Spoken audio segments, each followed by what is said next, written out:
Ana Ardelea și fetele frumoase pe care ni le-a adus astăzi în emisiune.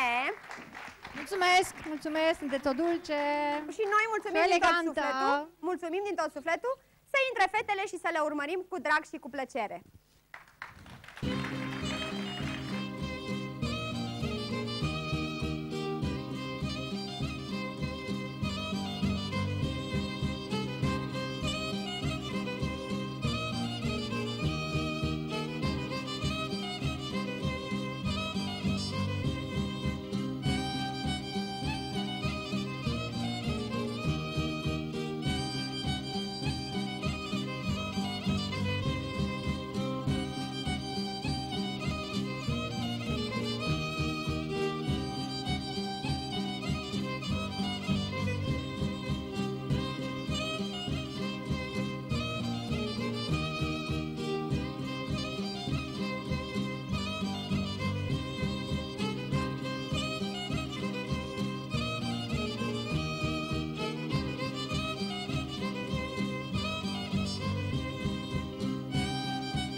Culturii care ne-au solicitat să realizăm filon folcloric, precum ați văzut, plus dansuri populare, și stilizate în toate centrele din Europa. Deci copiii au văzut Paris, Viena, Budapesta, Bratislava, Praga, Veneția, Perugia, datorită acestui minister care ne-a ajutat.